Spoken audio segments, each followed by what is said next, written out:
Nós vamos meditar na noite de hoje em 1 Timóteo 6,9. 1 Timóteo 6,9. Estamos estudando Timóteo, a primeira carta, e vamos estudar nesta noite o capítulo 6, versículo 9.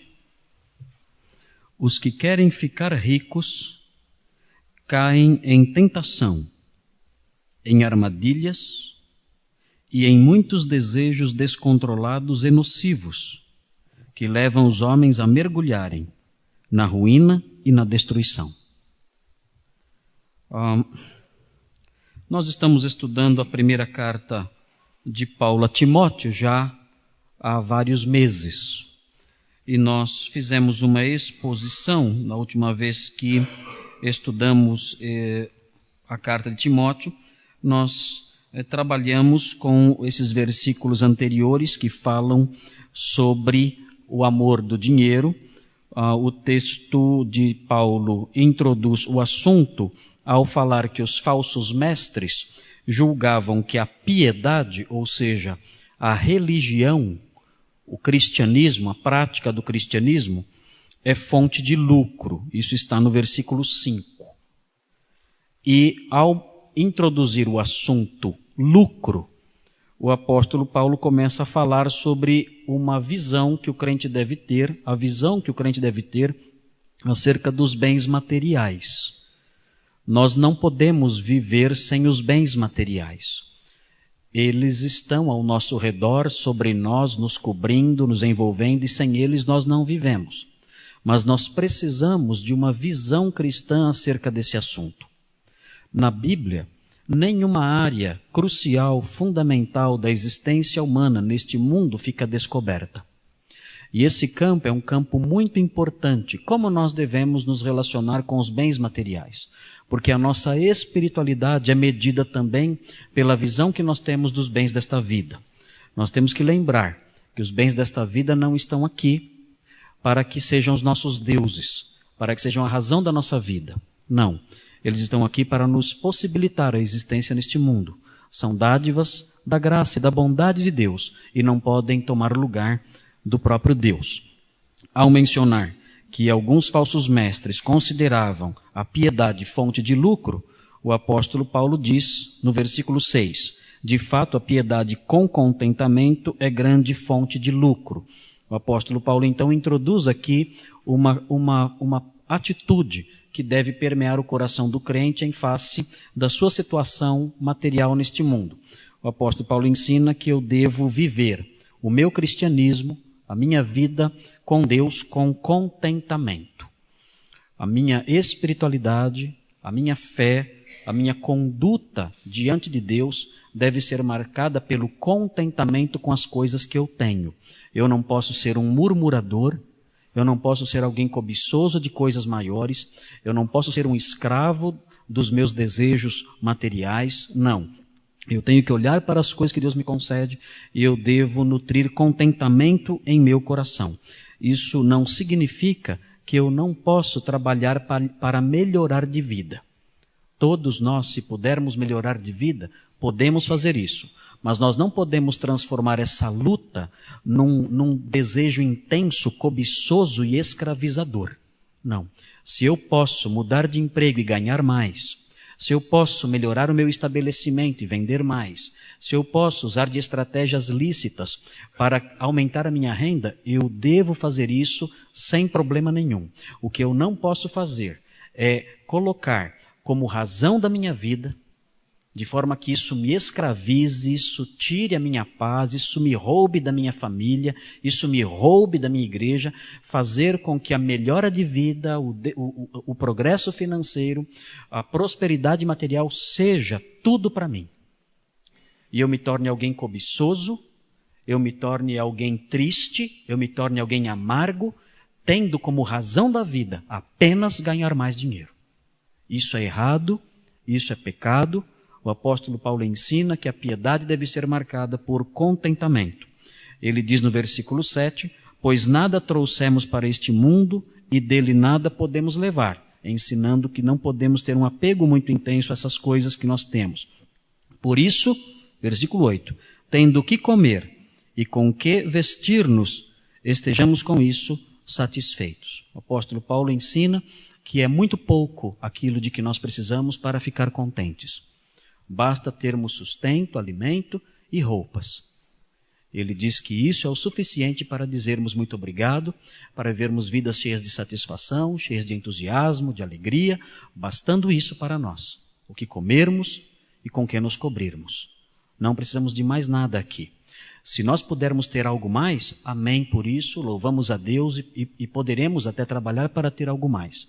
Mas se Deus nos negar algo mais, nós não podemos reclamar, não podemos viver a vida murmurando, tristes, reclamando da graça de Deus, do que Deus deixou de dar para nós. Não podemos fazer isso. Devemos agradecer porque temos o que comer e temos com que nos cobrir. Nós temos que tomar muito cuidado com as igrejas modernas que ensinam o descontentamento. Há igrejas modernas que ensinam você a ficar descontente, que ensinam você a ir à igreja para prosperar e a reclamar com Deus, a exigir as coisas de Deus, a reivindicar bens materiais de Deus. Essa teologia é diabólica, essa teologia é satânica, esse ensino é do próprio inferno, porque a doutrina mentirosa gera isso, murmuradores. A doutrina verdadeira torna pessoas contentes, santas, que dizem ao Senhor muito obrigado. Então o fruto da doutrina da prosperidade é isso, é a murmuração. É uma postura que a palavra de Deus condena de capa a capa, desde os tempos lá de Moisés, no êxodo, do povo no deserto, até o final das Escrituras nós encontramos a condenação de Deus, o juízo de Deus contra os murmuradores. E a teologia da prosperidade promove isso. Promove, engendra, estimula nas pessoas que a seguem o descontentamento, a murmuração, a reclamação com Deus, o ataque contra Deus, exigindo mais e mais e mais, querendo prosperar mais e mais. A palavra de Deus mostra que essa não é a conduta correta do homem santo. O homem santo trabalhará. Ele prosperando, amém, se conseguir algo mais, ótimo. Mas ele não fará da prosperidade a razão da sua vida, o centro da sua vida, aquilo que o escraviza, que tira o seu vigor espiritual, que tira a sua alegria, que seca a sua alma. Ele não permitirá que isso aconteça, ele não fará das oportunidades de crescimento cobiça, oportunidades de cobiça. E aí o apóstolo Paulo chega no versículo 9, e ele diz o seguinte, é um contraste aqui. Os que querem ficar ricos. Essa expressão está em contraste com o versículo anterior. O versículo anterior diz que nós devemos estar contentes com o que nós temos. Se nós temos o que comer e o que vestir, estejamos com isso contentes. Agora o versículo 9 mostra o contraste disso. O contraste disso é o homem que não está contente. Ele não está contente em ter o que comer e em ter o que vestir. Ele é um descontente. Ele quer ficar rico. Então o versículo 9 estabelece um contraste. É um outro tipo de gente agora. Não é a pessoa que está contente porque tem o que comer. Não é a pessoa que está contente porque tem o que vestir. É a pessoa que está descontente e quer ficar rica. Note bem. Muitas pessoas acreditam que esse desejo de ficar rico não é um desejo ruim. Muitas pessoas acreditam, movidas pelo que nós vemos na televisão, pela nossa sociedade moderna que é materialista, muitas pessoas acreditam que esse é um desejo natural. Querer ficar rico é algo normal, pensam. É algo comum. Nós até estimulamos isso nas crianças. Nós dizemos, você tem que estudar para você ganhar bastante dinheiro e vencer na vida. Nós engendramos o desejo de ficar rico nas nossas crianças, porque achamos que esse desejo é um desejo aceitável, é um desejo até recomendável, porque estaremos engendrando nas crianças o desejo de lutar. Nós temos que tomar muito cuidado com o modo como nós ensinamos essas coisas. Porque nós devemos sim ensinar as crianças a lutarem na vida, a batalharem, a estudarem, a trabalharem. Devemos ensinar isso. Mas nós não podemos criar cobiçosos. Não podemos treinar a criança desde pequena no desejo de ficarem ricos. Por quê? Porque o desejo de ficar rico é muito perigoso, conforme o versículo fala. O versículo vai dizer, o versículo vai nos ensinar acerca dos perigos de querer ficar rico. Então, prestem atenção nessa primeira cláusula, os que querem ficar ricos. Não sei se alguém aqui se encaixa nisso. Mas se você se encaixa nisso, se você quer ficar rico, preste muita atenção no que nós vamos dizer hoje. Porque se você quer ficar rico, você está correndo um sério risco. Você está correndo um risco seríssimo, que pode levar a sua vida à destruição e à miséria. Outra coisa importante aqui. Esse texto, e temos que realçar isso em matéria preliminar, esse texto é um texto que está fortemente associado com falsos mestres, com pessoas que querem ficar ricas usando a religião para isso. O texto está inserido nesse contexto e nós não podemos desconsiderar essa ideia presente aqui. É gente que quer melhorar de vida usando a religião para isso. Eu não sei por que você vem à igreja. Eu não sei o que move você a vir aqui.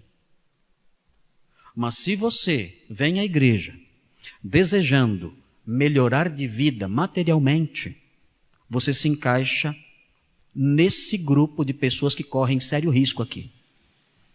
Muitas pessoas, quando estão bem, frequentam a praia. Quando estão mal, frequentam a igreja. Muitas pessoas, quando estão bem, frequentam os restaurantes. Quando estão mal, frequentam a escola dominical. Eu não sei o que move cada um aqui a estar presente aqui nesta noite, ou em outras noites, ou em outras manhãs. Não sei. Não posso avaliar o coração de cada um. Mas se você quer fazer do cristianismo, ou da fé cristã, ou do serviço de Deus, moeda de troca, e uma tentativa, um investimento de ganhar mais dinheiro e melhorar materialmente, você está correndo um sério risco aqui. Um sério risco na sua vida, não só na sua vida espiritual, mas na sua vida aqui neste mundo, na sua experiência aqui neste mundo, que poderá sofrer um terrível revés, poderá sofrer terríveis dores por causa dessa motivação. Muito bem, observe o texto e veja o que vem logo depois da primeira cláusula que diz os que querem ficar ricos. O texto diz, os que querem ficar ricos caem. Nós não gostamos desse verbo. Os que querem ficar ricos querem se levantar. Eles dizem, eu já estou caído. Eu já estou lá embaixo. Eu quero ficar por cima. Eu quero me levantar. O texto diz que acontece o contrário. Os que querem ficar ricos, caem. Agora, notem bem. Quando o apóstolo Paulo usa essa expressão, quando o apóstolo Paulo usa o verbo cair, ele não está falando de tropeçar e cair. Uma queda. Não é disso que ele está falando. A palavra que ele usa aqui não se aplica a essa experiência de você tropeçar e levar um tombo. Não. Nem figuradamente. A palavra que o apóstolo Paulo menciona aqui, que ele cita aqui, significa cair nas mãos de alguém. Esse é o sentido de cair aqui.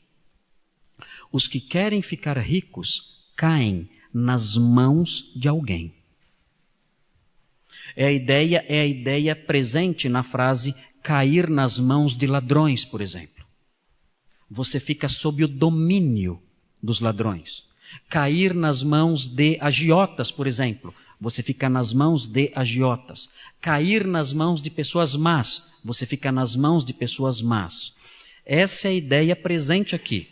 Os que querem ficar ricos caem nas mãos de alguns algozes.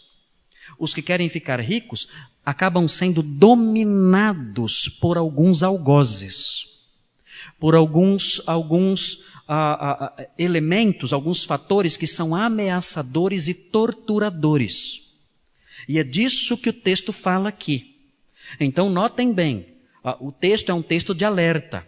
O texto é um texto pertinente aos dias atuais. Um texto de alerta para os dias atuais e um texto relevante para os dias atuais, porque hoje em dia todo mundo quer ficar rico. Todo mundo quer alcançar altos níveis aí sociais e altos níveis de ganho. Nós temos que tomar cuidado e avaliar nossa vida para não cairmos nas mãos dos algozes que o versículo fala. Então, eu quero propor para os irmãos uma lição central e depois eu quero mencionar para os irmãos alguns opressores nas mãos dos quais a pessoa que quer ficar rica fatalmente cairá. Então, a lição que eu quero destacar é a seguinte: o homem que anela por riquezas materiais será vítima mais fácil de males de toda espécie. Note bem, eu quando fui construir essa frase, eu incluí no finalzinho da frase a expressão males morais e espirituais. Mas estudando o texto e olhando para o texto, o versículo 9 até o final, eu descobri que os males em que os que querem ficar ricos caem não são somente males morais e espirituais. Quem quer ficar rico cai em todos os tipos de males, sem exceção. Em males materiais, em males morais e em males espirituais, todos, sem exceção. É o que acontece com o homem cobiçoso, o homem que quer ficar rico. Por isso eu fiz a frase desse jeito: o homem que anela por riquezas materiais, ele nunca está contente, ele quer ficar rico, ele quer prosperar, ele nunca está feliz com a sua condição material, ele é murmurador, ele é cobiçoso. O homem que anela por riquezas materiais será vítima mais fácil de males de toda espécie, todos os tipos de mal. Inclusive, depois que eu fiz essa frase, eu percebi que parece que o apóstolo Paulo copiou de mim. Porque ele fala no versículo seguinte: pois o amor ao dinheiro é a raiz de todos os males. Aliás, que eu também estou sendo inspirado por Deus a escrever isso aqui. Sendo apóstolo também. Porque o apóstolo Paulo, sem querer, sem dar atenção ao versículo seguinte, acertei. Porque o texto fala de todos os males, sem exceção. De modo que nós estamos diante de um perigo terrível. Nós estamos diante de um estilo de vida que é um estilo de vida suicida. Nós estamos diante da exposição de um estilo de vida que pode acabar com você, acabar com a sua vida, acabar com o seu presente, acabar com o seu futuro, acabar com o que você tem, acabar com o que você não tem, acabar com a sua família, enfim, acabar com tudo. E levar você a experimentar todos os tipos de mal. Todos, sem exceção.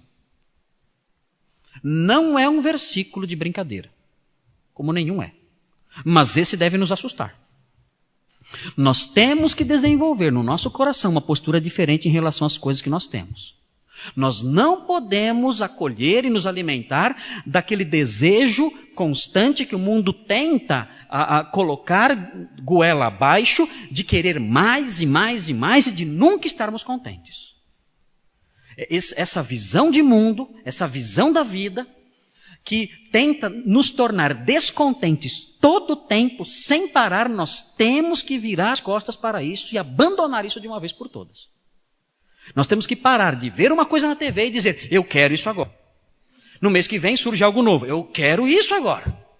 E no outro mês, eu quero isso agora. Porque a nossa cobiça não descansa. Ela nos cansa, mas ela não descansa. Eu sempre quis, onde eu moro, tem um terreno ao lado, muito bonito terreno, eu sempre quis o terreno ao lado da minha casa. Sempre quis. Meu irmão comprou o terreno ao lado. Comprou para ele. Depois de algum tempo ele vendeu para mim. Consegui comprar do meu irmão por um preço bem barato. E em condições que só de irmão para irmão. O terreno é meu. Quando eu comprei o terreno ao lado, vocês pensam que eu fiquei contente? Eu olhei para o terreno de trás de casa. Falei, nossa, que bonito esse terreno aqui atrás. Que bonito. Será que o dono... Senhor, será que o dono não vende isso aqui? A nossa cobiça nunca descansa.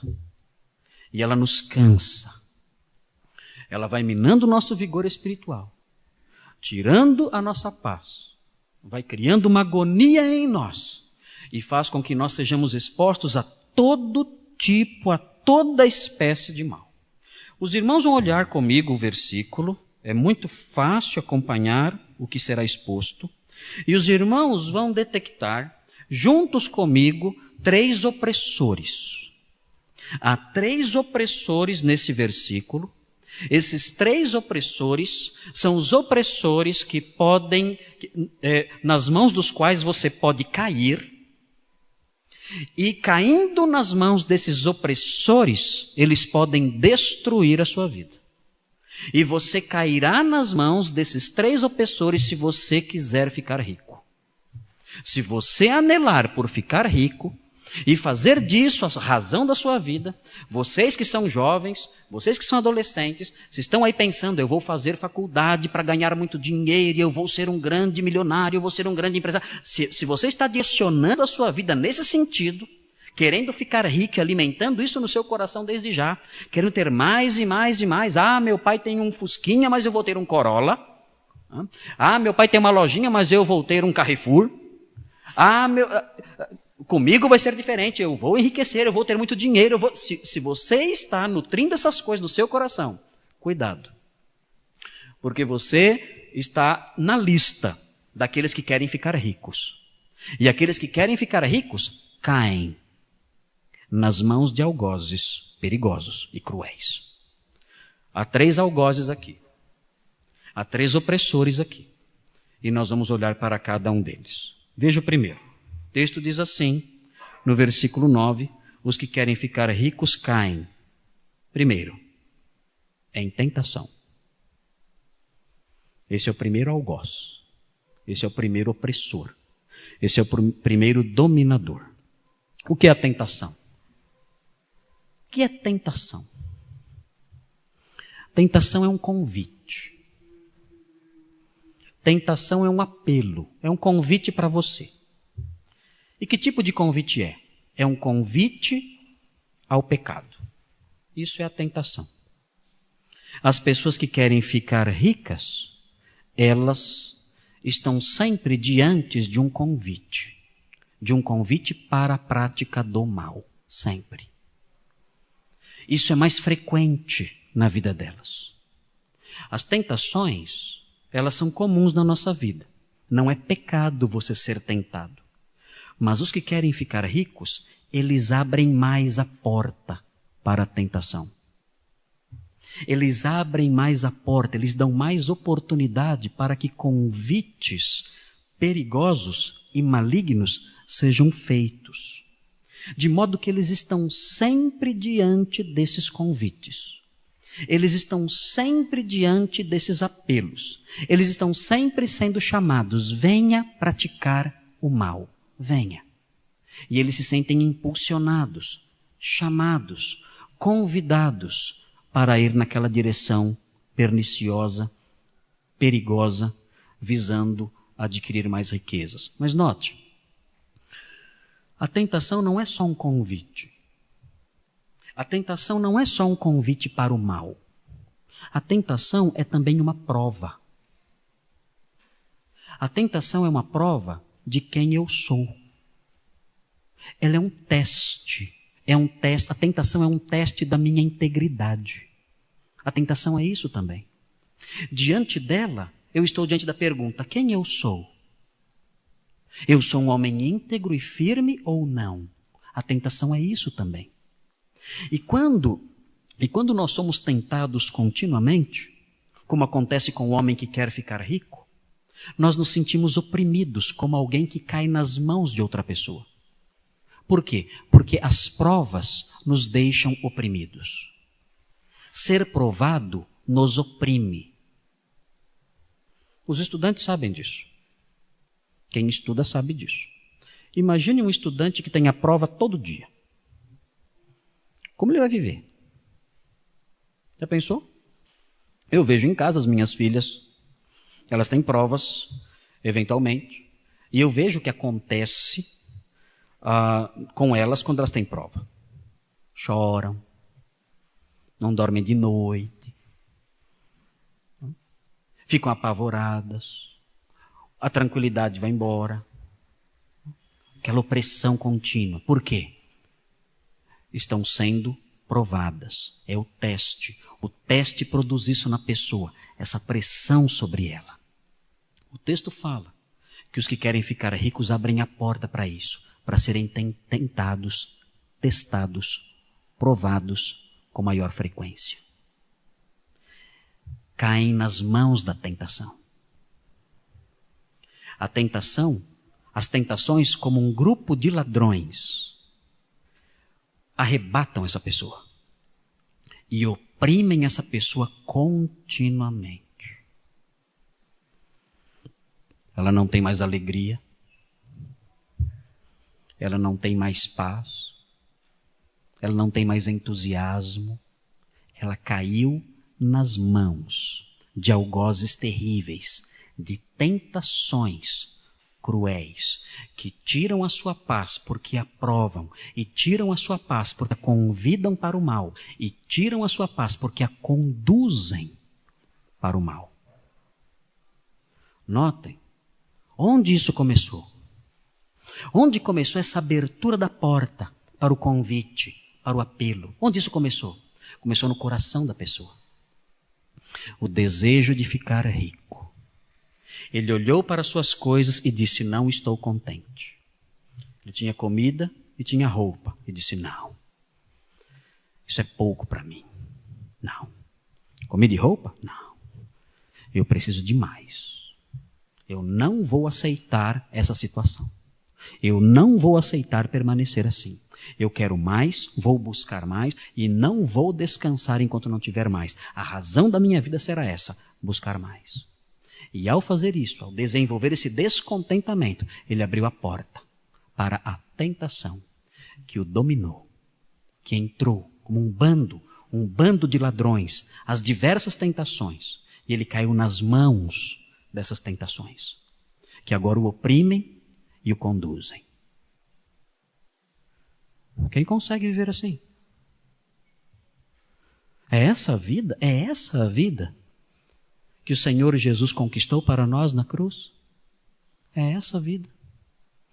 É esse o entusiasmo, a alegria, a paz que o Senhor conquistou no Calvário para nós? Definitivamente não.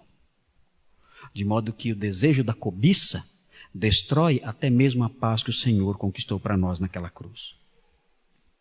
Agora notem, não há somente um opressor no texto. O texto fala da provação, ou da tentação, mas o texto prossegue.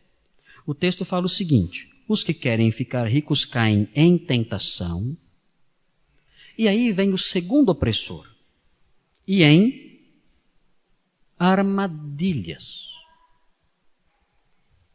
Esse é o segundo opressor, as armadilhas. Algumas traduções trazem a palavra laço. Laço é armadilha. É a mesma coisa. Só que laço é armadilha de pássaro. O texto aqui sugere armadilha de pássaro. E com a noção de armadilha de pássaro, a ideia presente, que parece estar contida na mente, parece que esteve contida na mente de Paulo quando ele escreveu, é a noção de uma desgraça que vem repentinamente. Essa é a noção do laço. A ave está ali, tranquila, então ela é pega inesperadamente num laço. qual vai ser o resultado de cair nessa armadilha?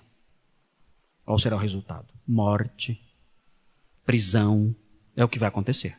Ela cai no laço. Quando eu era menino, eu pegava pássaros. Eu fazia armadilhas para pássaros. Eu fazia uma armadilha, não era muito engenhosa, mas funcionava. O que eu fazia? Eu pegava uma peneira e um pauzinho. E eu colocava o pauzinho segurando a peneira. E amarrava uma cordinha no pauzinho. E me escondia atrás de um muro, de uma árvore, de uma coisa qualquer. E colocava debaixo da peneira um monte de comida. Um monte. E ficava lá quietinho. Bem quietinho. E aí aparecia um passarinho. Ah, lá está minha vítima agora. E eu ficava ali esperando, quieto ali. Passarinho olhava. Passarinho olha assim, né? Ele vira o pescoço assim. Ó. Olhava de novo. Se aproximava. Atraído pelo quê? Pela riqueza. Pela abundância de alimentos. Tinha muita coisa lá. Tinha muita comida junta. E ele ia. Dava mais um passinho e eu ali quietinho. Quando ele estava embaixo da peneira, comendo ali deliciosamente, desfrutando de toda a riqueza, eu puxava a cordinha. E a peneira caía. E o pássaro então se assustava. E tentava bater as asas para voar. Mas era tarde demais. E eu chegava perto dele. E esmagava ele. Não fazia isso. Não era tão cruel assim também, né? Deixei vocês em suspense agora, né? Na verdade, eu ficava olhando o passarinho por algum tempo e brincava ali com o passarinho. Depois eu abria, tirava a peneira e ele saía voando. Era só uma brincadeira. Não queria judiar do passarinho, nem comer o passarinho ensopado em casa, não. Nada disso. Mas o homem que anseia pelas riquezas, ele se aproxima de armadilhas, atraído pelas riquezas. E ele vai até lá. Ele se aproxima, cuidadosamente sim, mas ele se aproxima. E ele começa então a desfrutar. Então, repentinamente, vem a destruição sobre ele. Repentinamente, vem o golpe. Com uma diferença da minha armadilha. Eu só brincava e soltava. O laço em que esse homem cairá não é tão fácil assim de se livrar. É um laço cruel. É um laço que tortura. É um laço que pode até matar. Meus irmãos, vejam como é perigoso esse estilo de vida que o mundo ensina para nós. O mundo tenta passar a ideia de que esse desejo de ficar rico é normal. Que nós devemos ter esse desejo. Que isso significa que nós somos pessoas de visão. Que nós somos pessoas que temos os olhos lá na frente. E que queremos prosperar na vida e ir para frente e vencermos. Cuidado com esses discursos. Porque esses discursos muitas vezes trazem dentro de si o veneno da cobiça, querendo nos contaminar com esse veneno que vai nos matar, ao fazer com que nós caiamos nas mãos desses algozes, a tentação e o laço. Mas veja, o texto fala de um terceiro opressor. Terrível esse outro opressor. O texto fala do primeiro opressor, caem em tentação. Fala do segundo opressor, caem em armadilhas. E fala de um terceiro opressor, caem em muitos desejos descontrolados e nocivos. É o terceiro opressor. O que significa um desejo descontrolado e nocivo? O desejo descontrolado é o desejo louco. A pessoa perde a razão. ela perde a saúde mental. Ela deixa de raciocinar. Ela enlouquece. Ela nutre um desejo irracional. E mais, esse desejo não é só louco. Esse desejo é também nocivo. O que significa isso? Que é um desejo que faz mal. É um desejo que prejudica. Então, a pessoa, além de cair num desejo que é um desejo irracional, descontrolado, irracional, amalucado, além disso, essa pessoa cai num desejo que é prejudicial. Ela prejudica a si e prejudica a outras pessoas também. É isso que o texto diz quando ele fala de desejos descontrolados e nocivos.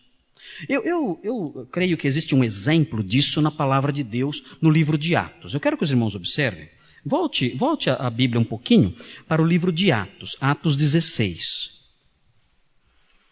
Veja o que diz o versículo 16 até o 19. Eu acho que aqui nós encontramos alguém que caiu, ou alguns homens que caíram nesse anseio por ficar ricos. Eles caíram num desejo prejudicial e insensato, louco e nocivo. Veja Atos 16, do 16 ao 19. É uma história pequena do que aconteceu com o apóstolo Paulo em Filipos. Ele fala o seguinte aqui, com o apóstolo Paulo e com Silas. Então fala assim, Atos 16.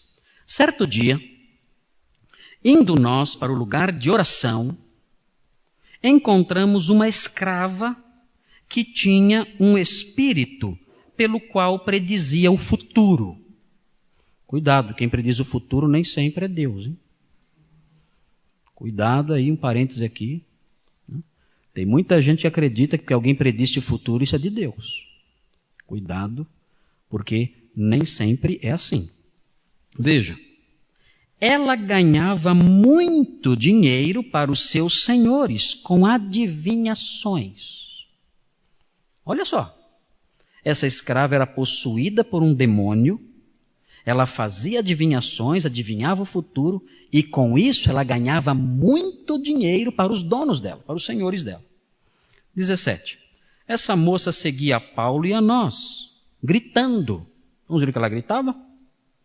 Estes homens são servos do Deus Altíssimo e lhes anunciam o caminho da salvação. Ó! O diabo fala verdades, não fala? O diabo fala muitas verdades para nos enganar. Cuidado. Cuidado, o diabo adivinha o futuro. O diabo fala verdades muito bonitas. Cuidado com os enganos do diabo, porque ele é capaz de realizar todas essas coisas para confundir as pessoas. Vejam, ela continuou fazendo isso por muitos dias. Finalmente, Paulo ficou indignado, voltou-se e disse ao Espírito: em nome de Jesus Cristo eu lhe ordeno que saia dela. No mesmo instante o Espírito a deixou. É interessante, o apóstolo Paulo só fez isso depois de muito tempo. Hoje em dia é interessante notar as igrejas evangélicas vivem correndo atrás de demônio o tempo todo. Se o culto não tem nenhum demônio, eles chamam, sabiam? Tem cultos neopentecostais que eles chamam os demônios. Ficam gritando, vem, vem, vem, vem. Até um demônio se manifestar. Quando o demônio se manifesta, eles falam, vai, vai. O demônio fica confuso, não sabe. Fala, peraí, mas é para ir, para voltar? Eu não estou entendendo mais nada. Né? Convida, depois manda embora. O demônio fica até meio perturbado com isso. Eu falo, agora não sei, agora não vou mais embora também. Vocês chamam, eu venho de tão longe. Chego aqui, vocês mandam embora. Que palhaçada é essa? Então é um trabalho, é uma confusão completa. O fato é que essas igrejas, que não são igrejas coisa nenhuma, um bando de amalucados, chamando-se de igrejas, não entendem a palavra de Deus. Na palavra de Deus, o culto cristão não é marcado por essas coisas. Aqui, nem na rua, o apóstolo Paulo se preocupou com isso. Ele viu lá o demônio lá e nem ligou para o demônio. O demônio ficou lá berrando. Só depois de muitos dias, quando ele ficou cheio daquele incômodo, ele foi lá e expulsou o demônio. Não era a tônica do trabalho do apóstolo Paulo expulsar demônios. Ele queria pregar o evangelho, não queria ficar lidando com o demônio, não. Mas hoje em dia, os servos do demônio gostam de ficar chamando o pai deles para comparecer no culto e nos seus trabalhos e vivem fazendo isso aí. Mas a palavra de Deus mostra que não é assim com o cristianismo verdadeiro. Bom, enfim, o apóstolo Paulo expulsou o demônio. Expulsou o demônio, o que aconteceu com o lucro daqueles homens? O que aconteceu? Vamos olhar. 19. Percebendo que a sua esperança de lucro tinha se acabado, os donos da escrava agarraram Paulo e Silas e os arrastaram para a praça principal diante das autoridades. Vejam. Quando eles notaram, quando eles perceberam, agora ela não adivinha mais nada. Ele matou a nossa galinha de ovos de ouro. Ele dava dinheiro para nós. E agora ele expulsou o demônio que dava dinheiro para nós. Agora, como é que vai acontecer agora daqui para frente? Vamos ganhar o quê? Então, o que é interessante ver na indignação desses homens é que eles foram vítimas de desejos insensatos, perderam o juízo, não perceberam que estavam diante de um ser humano, perderam qualquer noção de misericórdia, qualquer noção de compaixão, perderam tudo isso. Eles caíram nas mãos de paixões loucas. E não somente isso. Além de ser uma paixão louca, explorar aquela jovem, era também uma paixão nociva. Judiavam dela. A escravizavam, a exploravam. E quando ela se libertou disso, ficaram irritados. O que esses homens têm? O que há neles? É o amor pelo dinheiro. É o desejo de ficar rico. E o desejo de ficar rico fez com que eles fossem conduzidos por paixões loucas e nocivas. O texto nessa altura prossegue dizendo o que essas coisas fazem no final de tudo. Veja, o texto fala dos 3 algozes, o texto fala dos 3 dominadores. O texto diz no versículo 9, os que querem ficar ricos caem nas mãos, são dominados por tentação, caem nas mãos, são dominados por armadilhas terríveis. E continua, os que querem ficar ricos caem nas mãos de desejos loucos, descontrolados, nocivos, prejudiciais. E vejam, agora o apóstolo Paulo comenta esses desejos e o que esses desejos no final das contas fazem.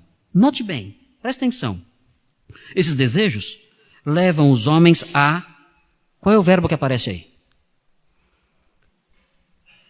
Levam os homens a mergulhar. Mergulhar.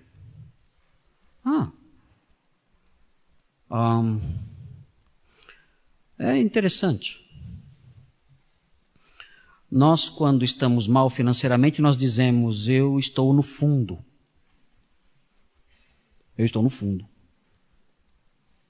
Mas aqui o apóstolo Paulo fala que não. Se eu quiser ficar rico, eu vou cair nas mãos desses algozes, e esses algozes é que vão me levar para o fundo. É interessante, o verbo que o apóstolo Paulo usa aqui é o verbo butizo. É parecido com batizo. Batizo é batizar a pessoa. Você mergulha a pessoa também, não é assim? Batizar é isso. É o que a gente faz aqui.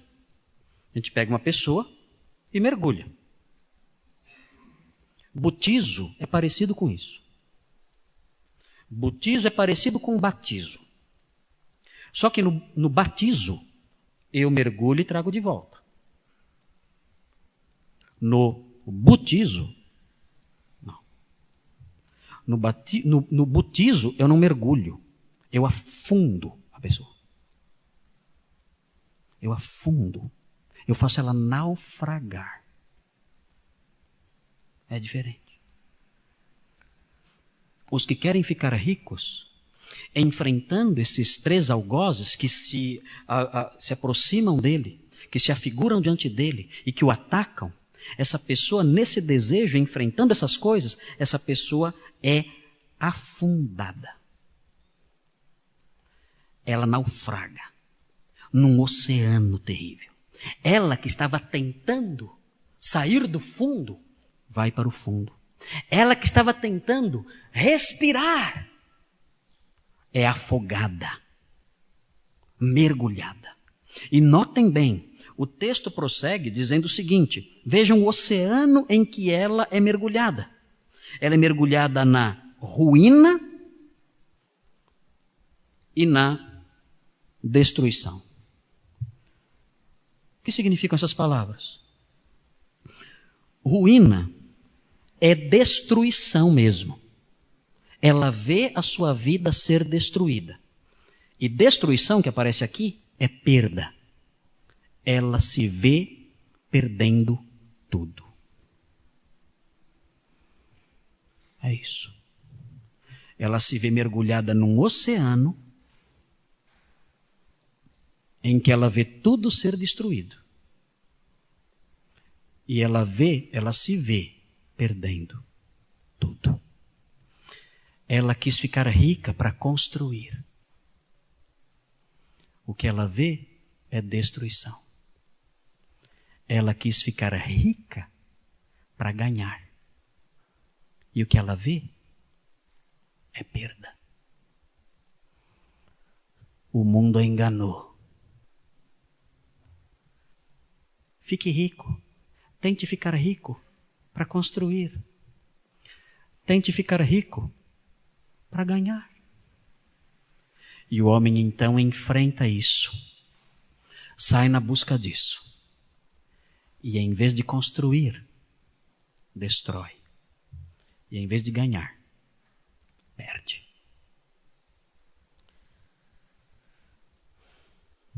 É um versículo assustador. Nós temos que decorá-lo. Os jovens que estão aqui têm que decorá-lo. Eu tenho que decorá-lo. Eu estou na fase de perigos nesse campo. Tenho 48 anos, aquela tentação. Você tem que conquistar mais e mais e mais para deixar para suas filhas. Parece tão lindo, não é? É tão nobre, não é nobre? Para deixar para suas filhas. O mundo é sagaz. Nosso coração é sagaz. E nós podemos cair nessas coisas e termos vidas vazias, tristes, escravas, porque caímos nas mãos de algozes cruéis, tentação, laço e paixões. O que nós devemos fazer? Bem, eu quero sugerir algumas coisas. Primeiro, se você tem o desejo de ficar rico, abandone isso agora mesmo. Já. Abandone isso agora. Se você tem o desejo de ficar rico, abandone isso agora. E passe a se contentar com o que você tem. Se você puder melhorar de vida, faça isso com leveza, com serenidade, com tranquilidade, debaixo da orientação de Deus, mas não anele ansiosamente para ficar rico, para ganhar mais dinheiro, porque senão a sua vida vai correr muitos perigos. Segundo lugar, se você já caiu nas mãos desses algozes, tentação, laço, concupiscências, aproxime-se do Senhor arrependido e diga a Ele: Senhor, por favor, por sua misericórdia, alivia os resultados desse meu erro. Alivia os resultados desse mergulho, desse naufrágio. Faça com que a sua misericórdia triunfe sobre o juízo, sobre o peso dessas coisas. E o Senhor ouvirá. O Senhor sempre ouve a oração do seu filho arrependido. Sempre. E Ele atenderá ao seu pedido. Ele perdoará você. Ele tirará você desse oceano de destruição e de perda. Restaurará sua vida, restaurará sua paz, restaurará o seu coração. O Senhor se agrada de fazer isso. Abandone agora esse pecado e clame a Deus dizendo: Senhor, alivia-me por sua misericórdia desse oceano de destruição, de dor, de perda. Perdoa-me e livra-me disso. E o Senhor atenderá. O Senhor fará, conforme a sua misericórdia e graça, porque Ele se deleita em restaurar, em socorrer, em ajudar. Em terceiro lugar, isso é para todo mundo. Reprograme a sua mente. Reprograme. Faça com que o fascínio pelas coisas materiais deixe de existir no seu coração. Pare de tudo que você vê na TV querer ter. Tudo. O tempo todo. Um carro novo apareceu, eu quero esse. No mês seguinte, novo lançamento, eu quero esse. O tempo todo querendo mais e mais. Pare com isso. Reprograme a sua mente, sabendo que os bens materiais, eles não alimentam a nossa alma. E se você busca satisfação nos bens materiais, isso significa que você abandonou o Senhor, aquele único que pode dar satisfação ao coração. Se você busca nos bens materiais uma satisfação para a alma, uma alegria para o coração, você vai desfrutar dessa alegria somente por alguns momentos. Quando eu comprei o meu terreno ao lado, eu fiquei alegre, muito alegre, por 2 dias. Logo eu olhei para o terreno de trás e fiquei triste. Eu só tenho um terreno, queria ter 2. Os bens materiais nunca nos deixam felizes. Os bens materiais são como frutas de cera. Nós olhamos para aquela fruta de cera tão bonita, tão linda, aquela maçã perfeita de cera. E nós nos aproximamos, eu quero devorar essa maçã. Ela enche os nossos olhos, ela é tão bonita, mas ela é incapaz de alimentar. Morda uma maçã de cera e veja o que acontece, ela vai fazer mal para você. Os bens materiais não alimentam a nossa alma. Eles estão aqui não para que nós os sirvamos e sejamos escravos da busca deles. Eles estão aqui para nos servirem e para que nós os coloquemos a serviço do nosso mestre. O que acontece conosco, que amamos e queremos tudo aquilo que nós vemos, é que nós abandonamos o Senhor. Ele não é mais o nosso bem maior. Ele não é mais a nossa maior alegria. Ele não é mais a nossa fonte de felicidade. Nós não nos deleitamos mais nele. Nós nos afastamos. Nós fomos embora. Nós o deixamos para trás. E nós começamos a procurar alegria nas coisas que os nossos olhos veem. Ele não é mais a fonte que mata a nossa sede. Não é mais o pão que sacia a nossa fome. Não é mais o pastor que nos carrega no ombro. Não. Nós nos afastamos dele e procuramos deleite, alegria e satisfação nas coisas que os nossos olhos veem. E essas coisas nunca nos satisfazem. Essas coisas nos enchem de cansaço, de angústia e fazem com que nós enfrentemos esses algozes terríveis que podem destruir a nossa vida. Por isso, reprograme a sua mente. Reprograme. Eu não vou mais buscar deleite nessas coisas que os meus olhos veem. Eu vou buscar deleite no meu Deus. Eu li uma oração de um pastor que viveu em Milão no século IV, chamado Ambrósio. Ele é conhecido como Ambrósio de Milão. Ele foi um grande pastor. Ele era um político e se converteu. Há esperança para todo mundo, até para os políticos. Ambrósio de Milão era político e ele se converteu. Se tornou pastor em Milão. Foi um grande pregador, um dos maiores pregadores da história da igreja. E ele escreveu uma oração, é uma oração dele a Deus. Eu quero propor aos irmãos que façam essa oração, a oração de Ambrósio.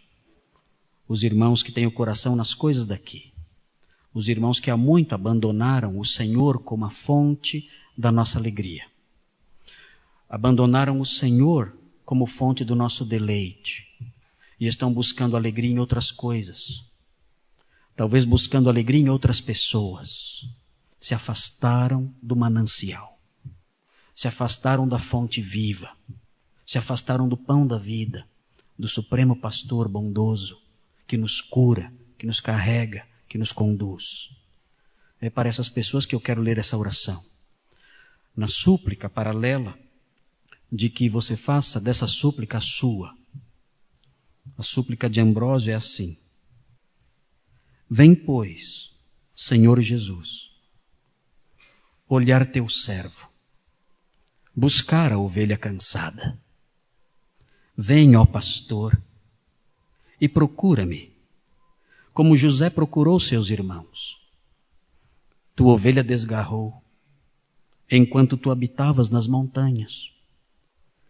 Deixa ali as outras 99 ovelhas e vem procurar aquela que se extraviou. Vem sem os cães, sem os trabalhadores maus, sem os mercenários tão estranhos para entrar pela porta. Vem sem buscar ajuda ou sem ser anunciado. Há muito que espero tua chegada. Eu sei que virás, porque dos teus mandamentos não me esqueci. Vem não com um chicote, mas com caridade e bondade de coração. Vem a mim, pois estou agitado pelas incursões dos lobos vorazes. Vem a mim, pois fui expulso do paraíso. Tenho vagado longe do rebanho, que pasta no alto. Puseste-me lá, mas o lobo que vagueia pela noite afugentou-me do aprisco. Vem procurar-me, porque eu também estou procurando por ti. Procura-me, acha-me, toma-me para ti, leva-me. Tu podes achar aquele que procuras. Dignas-te a acolher aquele que achas e a colocá-lo sobre teus ombros. Vem tu mesmo procurar tua ovelha, em lugar de enviar servos ou mercenários para a buscar. Atrai-me a ti nesta carne que falhou em Adão. Leva-me à tua cruz, que é a salvação do perdido e o único descanso do fatigado. A tua cruz, pela qual todo o que morre pode viver de novo. Essa é a oração. Vem me buscar. Eu estou longe. Vem me buscar. Eu preciso estar perto. Eu me afastei. Vem me buscar, para que eu ande perto do Senhor, onde há segurança, satisfação e conforto. Vamos orar.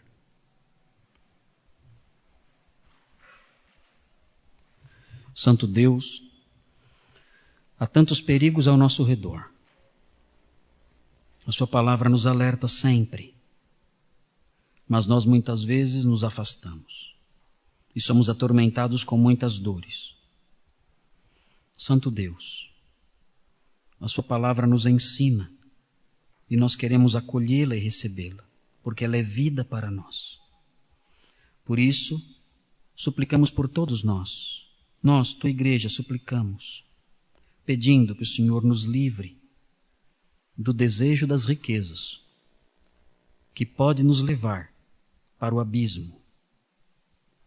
Suplicamos que o Senhor ajude aqueles que foram seduzidos por esse desejo e hoje enfrentam problemas. Que o Senhor os livre, que o Senhor os socorra, que o Senhor lhes estenda a mão, para que eles superem, ó Deus, as dificuldades oriundas disso tudo. Que o Senhor lhes restaure a alegria, que o Senhor lhes restaure a vida, a paz, a serenidade, e coloque os pés deles sobre a rocha, ó Deus, para que se sintam seguros e amparados e provem do seu cuidado, da sua restauração. Dá-lhes, ó Deus, livramento. Dá-lhes, ó Deus, vigor. Dá-lhes forças, ó Deus, para superar, para suportar. Concede-lhes, ó Deus, arrependimento intenso e genuíno e amadurecimento em meio às dores que provam. E, ó Deus, livra aqueles que não têm esse desejo. Não permita que o mundo os contamine. Não permita que Satanás os envenene com esse desejo.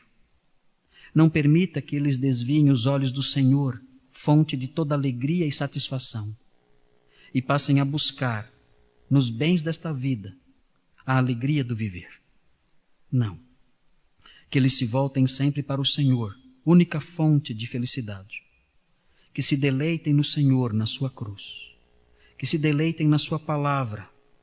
Que o seu Espírito seja a fonte do seu conforto, da sua alegria e do seu consolo. E que eles, ó Deus, experimentem a doçura que é caminhar ao seu lado numa vida plena. Ajuda-os nisso. Ajuda a todos nós. Que o Senhor Jesus seja o nosso pão sempre, a nossa água sempre, o nosso ouro, a nossa prata, todo o nosso tesouro. Que seja assim e que o nosso coração se satisfaça com isso. Pedimos em nome dele. Amém.